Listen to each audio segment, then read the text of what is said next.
Assalamualaikum, Abang Handsome. Waalaikumsalam bang. Bang, dengan cerita ada air baru sini bang? Ya bang, kita ada minum baru. Yang ni kan? Ya.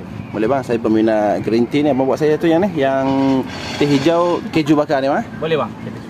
Yang ni susu dia bang. Yang ini susu kita. Kita pakai susu apa? Susu fresh milk ni? Kita bantu sendiri resepi. Ada resipi lah. Ya, nasi.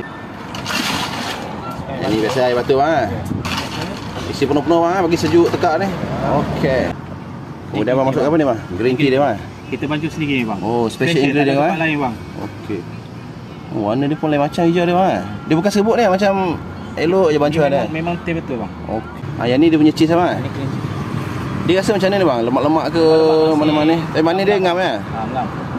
Wow. Tengok pun dah berselera ni bang. Kita gula perang bang. Ini gula perang pula dah. Ya bang. Oh, lepas tu baru kita bakar atas dia bang. Bakar. Wow, rasa api bang. Bang, kedai kat mana bang? Kedai kita dekat Bandar Baru Merlimau Utara. Okey. Depan berhadapan dengan Depan McD ni kan? McD, bang. Habis buka setiap hari bang? Bukan setiap hari. Kalau ada cuti kita akan maklum dalam media sosial kita. Siap bang. Dah siap bang. Ni kalau macam ni berapa ringgit tadi bang? Macam ni kalau yang medium RM12 bang. RM12. Kalau yang besar? Kalau yang besar kita bagi RM16. 16. Hari ni dah siap bang? Siap bang. Saya minum bang. Terima kasih. Seafood teh terbaik.